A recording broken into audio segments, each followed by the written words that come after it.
Mommy, who was before Jesus?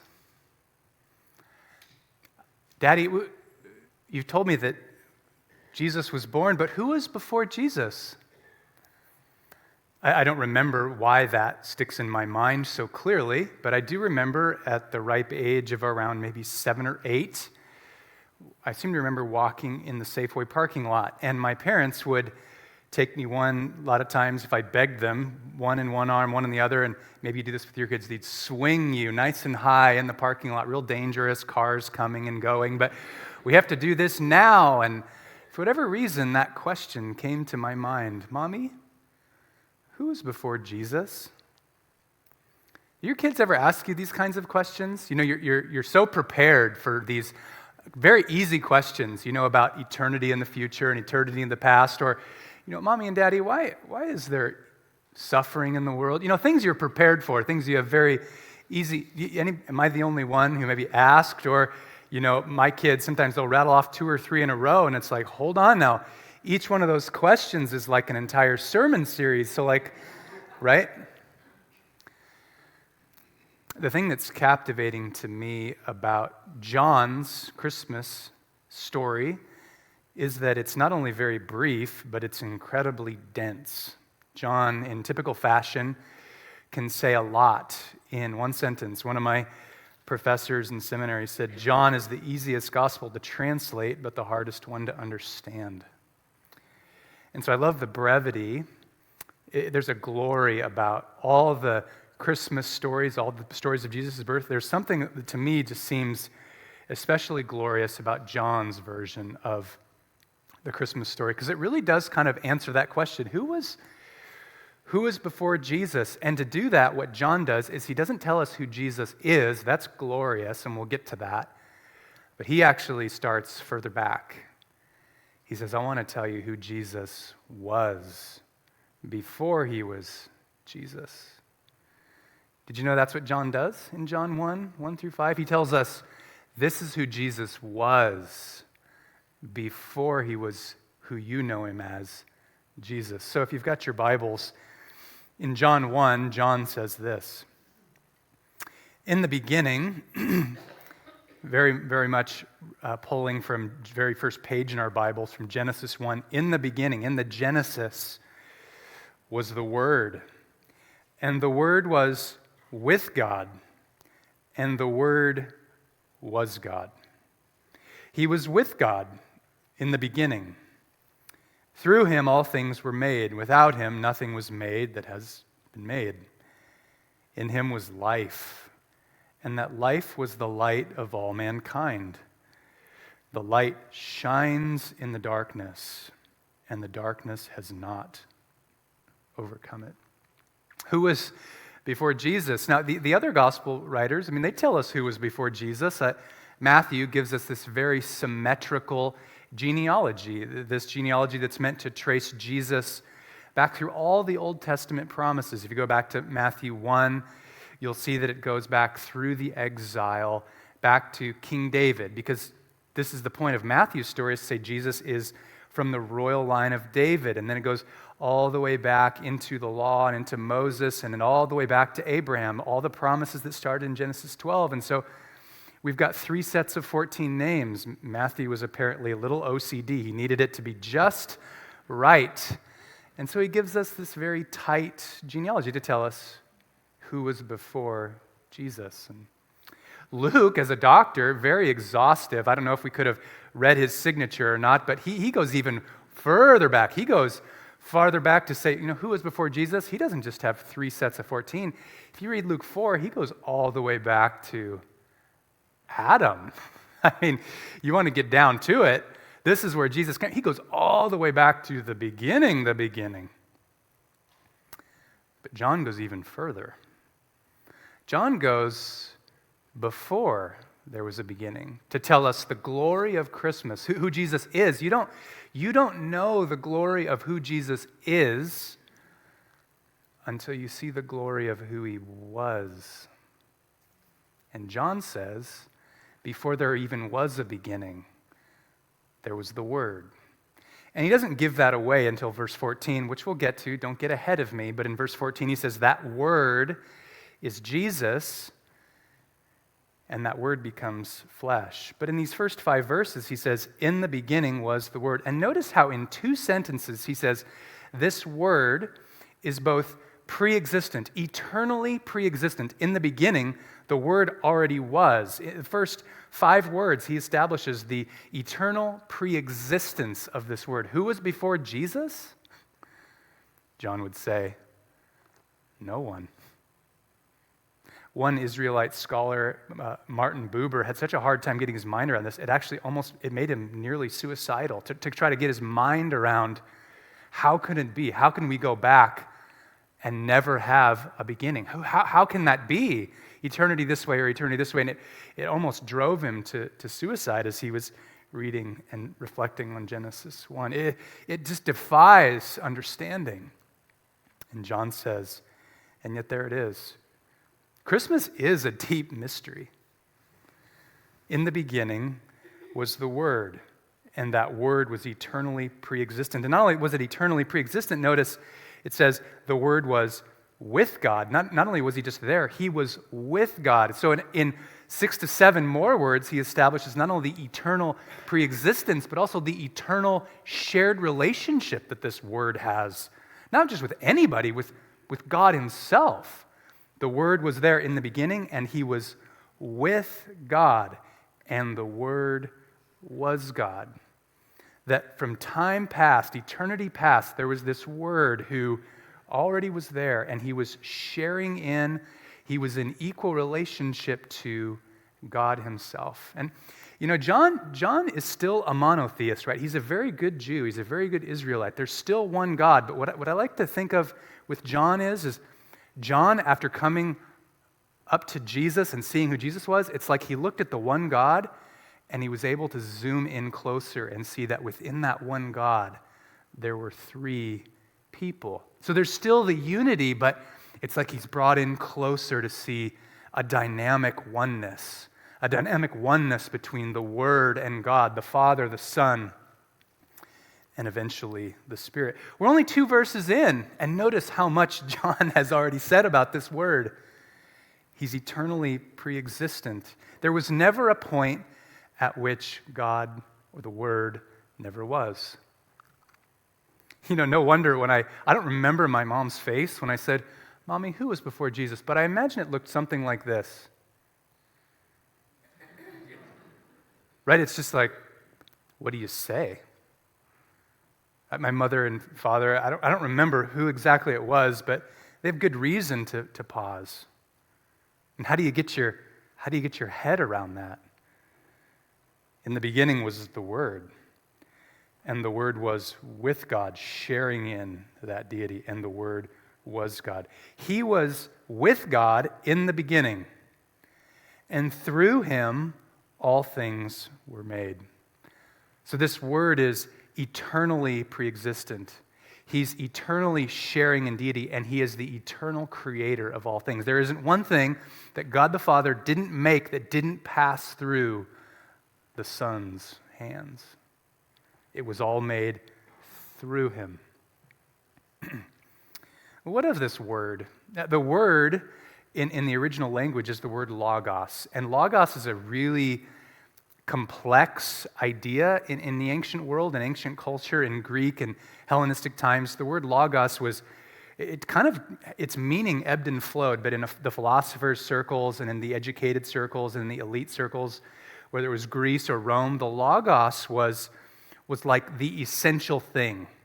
It was like the thing by which all other standards were measured. It was the thing that brought essential harmony. It was when you looked out at the seasons and you saw how things just seem to work just right, that summer turns to fall, and fall turns to winter, and winter turns to spring. It was a harmony that the ancient world looked at and looked to as the essential order. And so everything in your life, whether it was in your work in the state, or at your work in the home, or as your role as a father or a mother or a statesman or an emperor or whoever it was, there was this logos, this eternal perfection, this eternal beauty, this eternal order.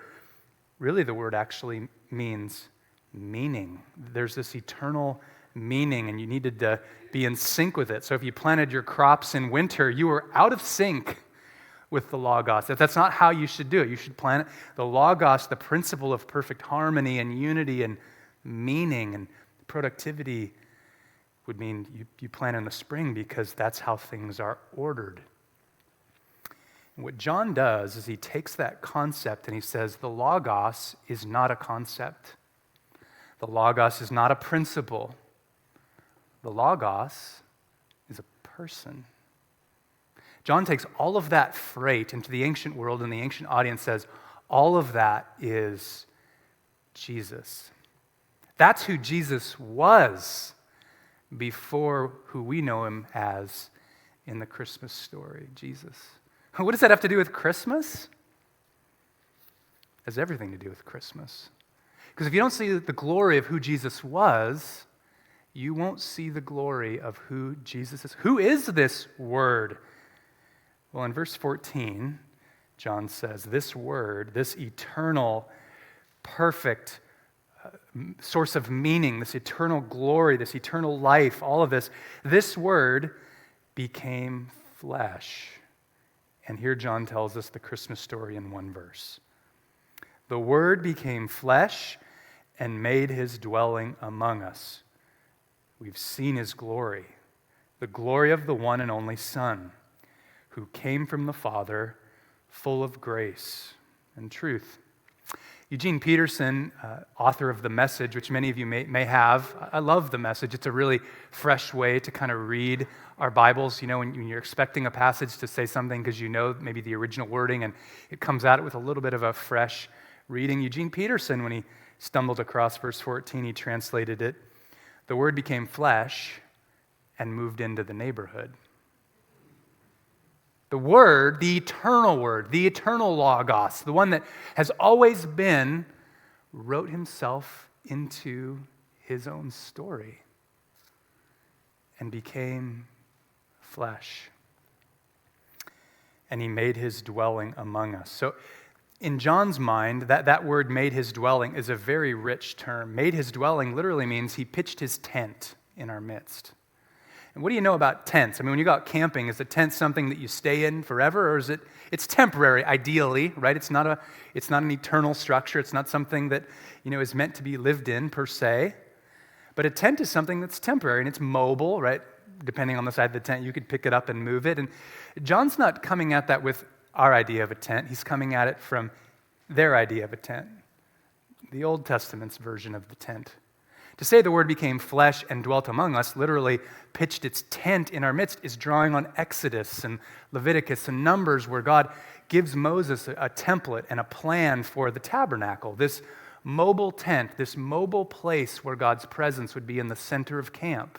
Because he's calling out a people. He's releasing a people and freeing them from the horrors of slavery in Egypt. And he said, I will be with you, and I will tent in your midst, and I will protect you, and I'm making you my people. And Moses goes up on the mountain and brings down the law, and he's calling a people to himself, and he dwells in their midst, in the tent, in the tabernacle. His presence is there, and it's mobile. It goes with them so that they know they're God's people, so they know they have his blessing and his grace and his protection. But friends, if you read Exodus and Leviticus and Numbers, just because God's presence was with them and it was mobile, doesn't mean it was personal.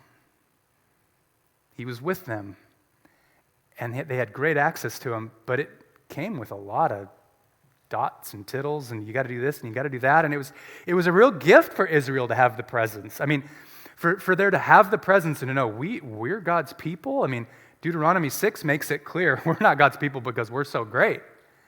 It's because God's grace has been kind.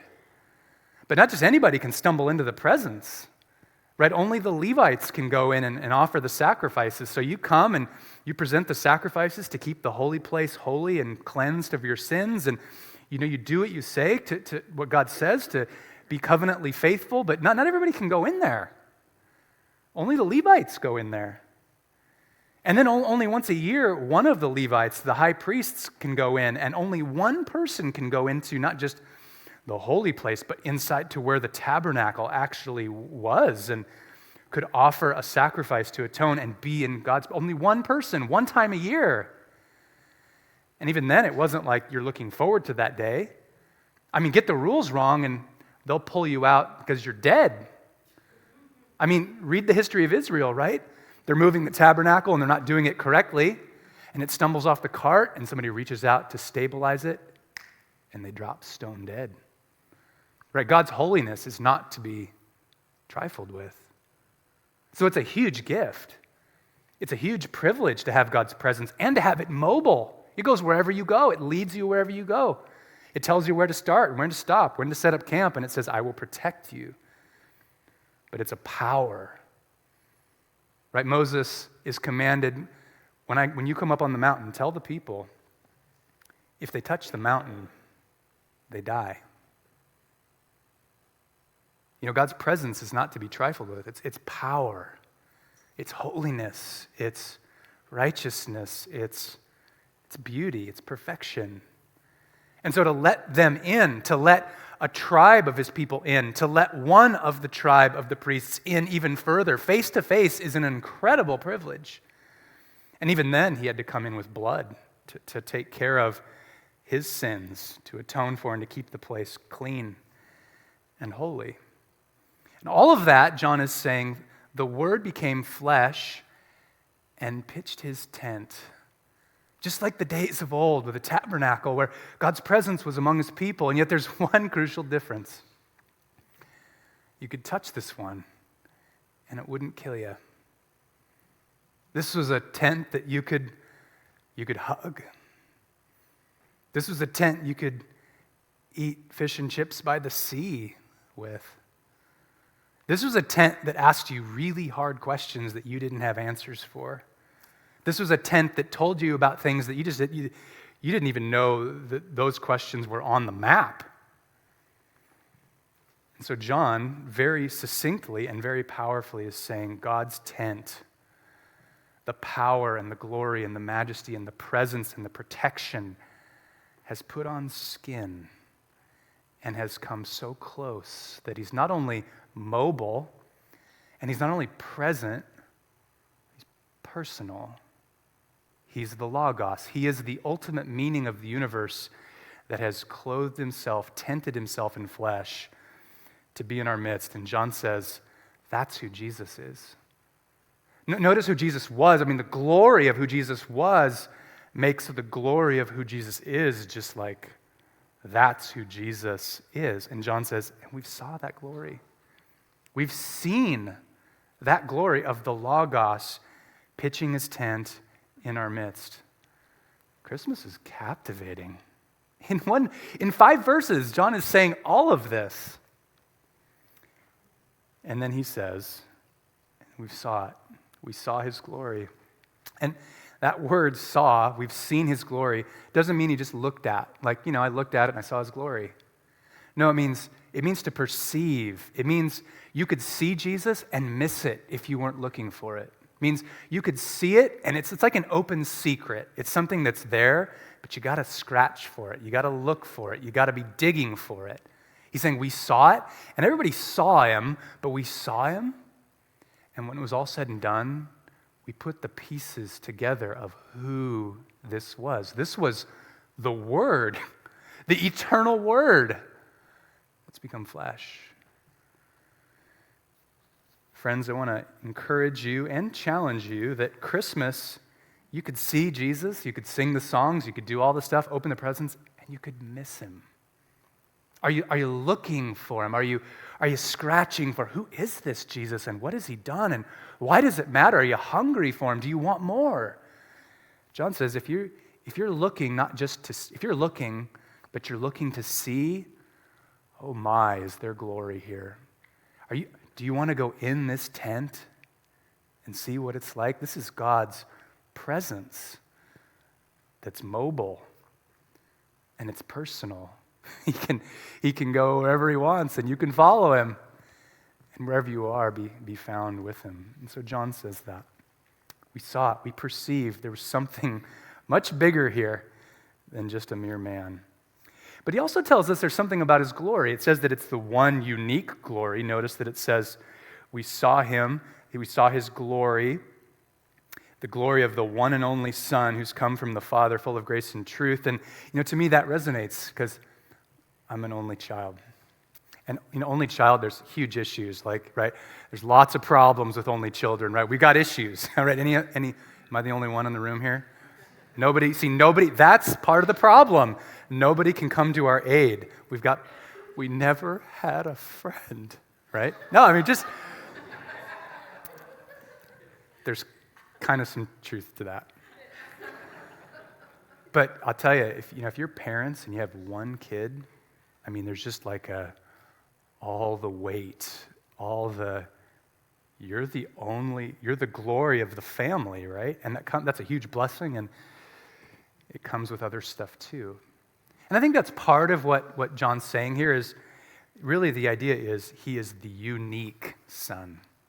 There's no one like him to the Father, right? He's the one and only Son. There's a unique glory on the Son from the Father because it's his only eternal Son. And yet, what John is saying here by saying we have seen his glory, isn't it just we saw his uniqueness? He's certainly unique, but this Jesus, this Word in the flesh, shows us what real glory is like, what true glory is like. And he shows it to us through the Gospels. It's not the kind of glory that we're often grabbing for. The glory we're grabbing for is self-glorification, right? That's glory gone bad. Doesn't it just kind of sit wrong with you when somebody says, look how great I am at this. I'm so good. I'm better than anybody else. To some people that's fine, but to most of us it's like, yeah, how about you come off your high horse, right? It just doesn't feel right to glorify ourselves, and that's glory gone bad. John shows us Jesus' true glory and what true glory is like. In fact, if you go to John 2, his first miracle, the first of his 7 signs that are in the book of John, he's at a wedding feast, and the wine has run out. And rather than Jesus saying, oh, about time, those drunkards, what does he do? He makes 600 gallons more wine so the party can keep going on. And he does so to save the family name and the reputation of the host of the party. He does something that's, you wouldn't have known about it unless you'd seen it, unless you'd been in the disciples. And you read the story later, it was like not everybody knew what happened, but there was a couple people that saw, okay, there was no wine, now there's a lot of it, and it's really good. How did that happen? And if you read the story at the end of chapter 2, you'll notice that it says, the disciples saw his glory, and they believed in him. This was a sacrificial glory. This was a glory that he didn't do anything big. He didn't heal anybody. The jars were full of wine. And not everybody knew about it except the master, the host of the master of the ceremonies. But he saw something just happened there. And the family's name was preserved. It was a sacrificial blessing. It was something that Jesus did to save the family name in the village so that the party could continue. It was a sacrificial glory. Or you read when he heals the nobleman's son, or a blind man is brought to him and he heals them. And he does it a lot of times in private and quiet. He doesn't say, everybody look at what I'm about to do here because I'm awesome. He goes and he heals a Gentile's son, somebody who's not part of the tribe of Israel. He heals an outsider's boy who's on his deathbed. He takes a lame and a blind man and makes them well, and he gives them their life back. It's a healing glory. That's what true glory is. It's not me glorifying myself. It's being given glory because I'm sacrificing myself for somebody else. I'm doing this for you, and if I'm glorified, fine. That's what true glory is. You trace it even further into chapter 11, where Jesus is one of his best friends, Lazarus, is dead.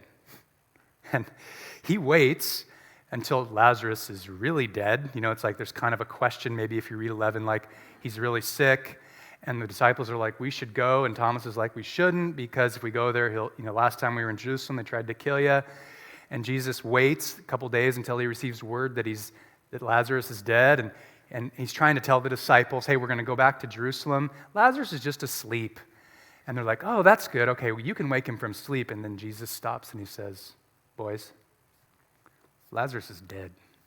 And I'm glad for your sake because now you will see the glory of God. And after he raises Lazarus from the dead, he says, did I not tell you to Martha and Mary, did I not tell you that you would see God's glory? This is a resurrecting glory. This is taking somebody who was dead, bringing them back to life and giving them back to their family. This is a sacrificial glory. And if you read the latter part of chapter 11, that was where Jesus really turns his face to the cross. Because if you read the story of Lazarus being raised, right after that story, it says the religious leaders sought to kill him. He knew that if he raises Lazarus, it's the last step to the cross, which leads to the last symbol of true glory. That glory is a crucified glory. Jesus says, as we looked at in the final discourse in the upper room, he said, now the time has come, Father, for the Son to be glorified, which means for the Son to go to the cross. I can't think of a more self-effacing kind of a glory, but a crucified glory. John makes it quite clear that that glory is what you and I really are made for. Because the kind of glory we're scraping around and scratching for, the kind of glory where we glorify ourselves, it's like we just can't quite get our hands on it. It's like holding sand. The harder you try to get it, it just slips through your fingers. It's the kind of glory that is lasts as long as a Facebook update. How long does that last? Hey, look at me and look what I did and look at how great I am. But my life matters. Look at me. Gone. Right? Why do we have to keep doing it again and again and again? Because it's a glory that's it's always slipping through our fingers. And Twitter's probably even faster, right? The Twitter feed is just, and we're just trying to, look at me, I matter, I have meaning, I have weight, I have glory. The Super Bowl is coming. And you can even use, like, if you're soccer fans right now, right? The world's game with and boy, I'll tell you, soccer is an amazing sport. I marvel at how, a team will score a goal, and it's like they pan out into the crowd, and the people are crying. It's like, we matter. The world sees us. Do you remember who won the World Cup 12 years ago? Now, soccer fans, do you remember who won it 4 years ago? Do you remember who won the Super Bowl last year? The glory of the team and the trophy, and you remember. You're a Tom Brady fan. But do you remember who won the Super Bowl 10 years ago? No. See, it's a glory that you get it once, and you got to have it again and again because it's always eluding your grasp. I had a friend tell me recently when he retired after a good career, 33 years. And I said, how are you doing? Because the feeling I get with some people when they're retired is it's like, I'm free, and thank you, Lord. And other people are kind of like, you can tell it's like kind of walking on pins and needles. And I said, how are you doing with your new life? The feeling I get with most retired people is they're so busy now that they don't know how they ever got any work done. But I said, how are you doing? And he said something really telling. He said, when I went to work, I felt like I did something that mattered. And now I'm just home. We're scraping. We need something to give us that logos, that feeling, that weight, that knowledge that we know our life matters, that it's going to last, that it endures, that it has an eternal purpose. And so we're trying, we're glorifying ourselves. Look at me, my life. Look at what I did. I did this, this, and this, or I did this, this, and that. And my life matters, and I won the Super Bowl. And yet there's that quiet voice that's saying, and in 10 years, nobody will remember your name. but not with this glory. This is an eternal glory. This is a glory that existed with Jesus even before time began. This is a glory in the Word, the eternal meaning that steps into history and wears flesh and tents in our midst. And John says, we have seen that glory. We have perceived that glory. And he would say, if you read through his story of Jesus, that your meaning and my meaning is meant to be found in his glory. And if you go to try to find your meaning in your glory, you'll be constantly grasping at the wind, whether it's your job or your family or the World Cup, whatever it is, you'll always come up empty. You weren't meant to find your own meaning in your own glory. It will always elude you because it will always be snuffed out. But John says, but if you're a part of this glory, if you perceive this glory, if you realize that your job is to, that you were made for, that your meaning is found in his glory, you got nothing to fear. Everything you're doing will last. Everything is being seen. Everything is being taken captive because you're a part of the center of the story. And it's a miraculous story. It's an amazing glory. It's a glory that fills up wine jars to save the family name. It's a glory that feeds 5,000 when they have nothing. It's a glory that raises the dead, and it's a glory that ultimately is a crucified glory so that we can have life, so that we can have meaning that lasts. If you didn't grab your communion, there's 3 tables in the room. I just want to invite you as we kind of turn our attention to this incredible, captivating truth that when we're remembering the glory of who Jesus is, we're remembering the glory of who Jesus was before he came and became flesh. And we perceive who this was and how glorious he truly is. So let's take some time together. And let's reflect on the fact that we find our only true meaning in his glory.